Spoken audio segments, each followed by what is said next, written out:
In today's lesson, we'll be learning about angle relationships in polygons. As discussed in a previous lesson, we determined that the exterior angles of a convex polygon add up to 360 degrees. That begs the question, is there a relationship with the interior angles of a polygon? We will find out today. Our first polygon is a triangle. Based on the interior angles, it appears to be an isosceles triangle. A triangle has three sides. There is one triangle in a triangle, and the sum of its interior angles is 180 degrees. Our second polygon here is a quadrilateral. More specifically, it is a rectangle, as indicated by the interior angles and by looking at the side lengths. Our quadrilateral here has four sides. How many triangles are within this quadrilateral? Well, you can start at any vertex and draw a diagonal across, and you can see that there is a triangle here as well as a triangle over here. Therefore, there are two triangles within this quadrilateral, and the sum of its interior angles, we already know that from a previous lesson, it is going to be 360 degrees. Our third polygon happens to be a pentagon, and a pentagon has 5 sides. Now, how do we figure out the number of triangles? Well, you can start at any vertex and draw a line there. So we have a triangle here, there is a triangle over here, and there is one over here. Therefore, there are 3 triangles within this pentagon, and the sum of its interior angles happens to be 540 degrees.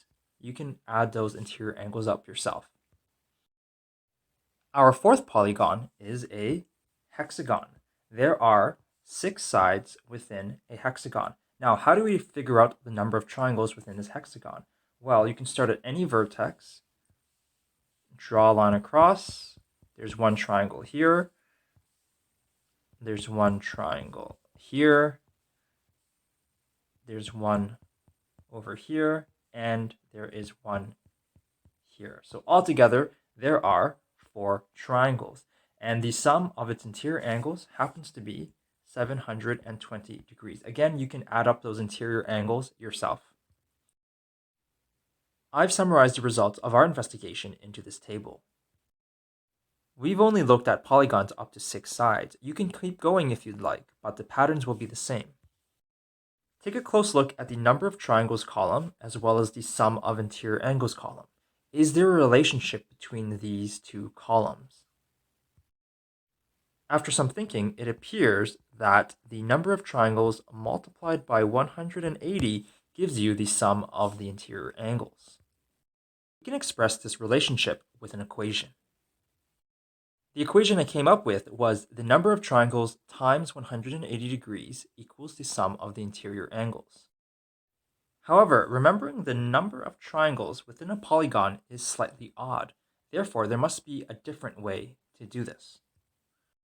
I now want you to take a look at the number of sides column and the number of triangles column. Is there a relationship between these two columns? You'll notice that you need to take the number of sides and subtract 2 from them to get the number of triangles. Therefore, instead of using number of triangles within my equation, I can write number of sides subtract 2.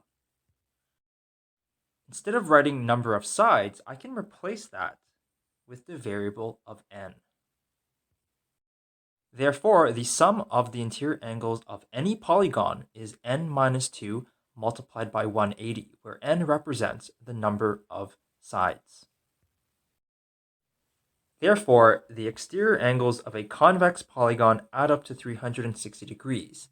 Today, we also discovered that the interior angles of a polygon add up to 180 multiplied by n minus 2, where n represents the number of sides.